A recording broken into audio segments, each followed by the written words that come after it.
কুসুম দোলা কুসুম দোলা। এই বাড়িতে ইমন মুখার্জি বলে কারো জায়গা হবে না আজ থেকে। এটা ভদ্রলোকের বাড়ি, এখানে ভদ্রলোকেরা থাকে।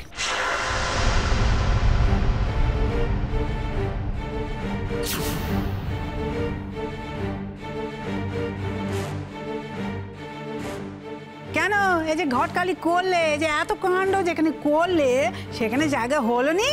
হ্যাঁ হ্যাঁ, কাজ হয়ে গেল, অনেক দূর দূর করে তাড়িয়ে দিলে তোমাকে। আপনি আমাকে বাড়িতে ঢুকতে দিন।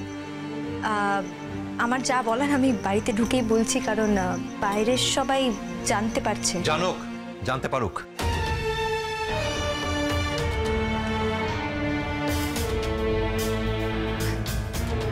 এতে কিন্তু আপনারাই ছোট হচ্ছেন।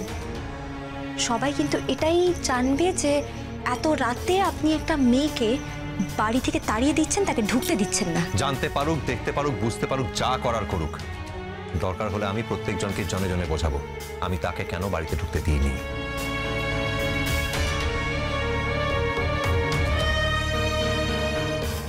ও, তাহলে আপনি আমাকে এখানে ঢুকতে দেবেন না?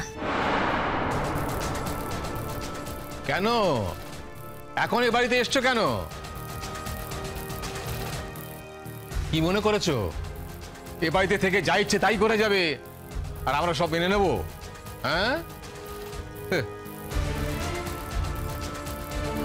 আচ্ছা ইমন, তুই কেন এটা করলি ইমন? যে বাড়ির মেয়ে তুই তাদের কাউকে না জানিয়ে কেন তাকে নিয়ে টানা হেঁচড়া করতে গেলি বলতো? সবটা দোষ এখন তোর ঘাড়ে পড়ছে। তার ফল তো তোকেই ভুগতে হচ্ছে ইমন। আমি যা করেছি ঠিক করেছি মা, কোনো অন্যায় করিনি। আর তার জন্য আমার কোনো অনুশোচনা নেই আর কোনো আক্ষেপও নেই।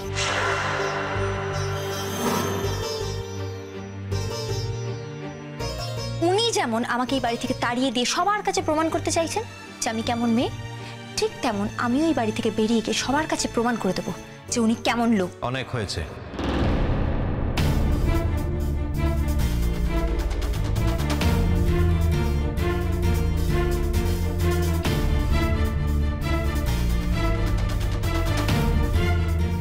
অনেক আগেই তুমি সীমা ছাড়িয়েছো, আর সীমা ছাড়িও না।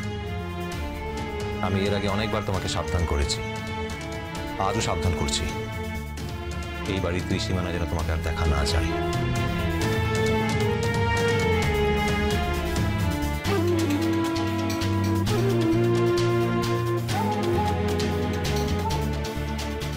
না, আমি ভেবেছিলাম তুমি যদি ওকে ছেড়ে দাও তাহলে ও বোধহয় সোজা সুন্দরপুর চলে যাবে।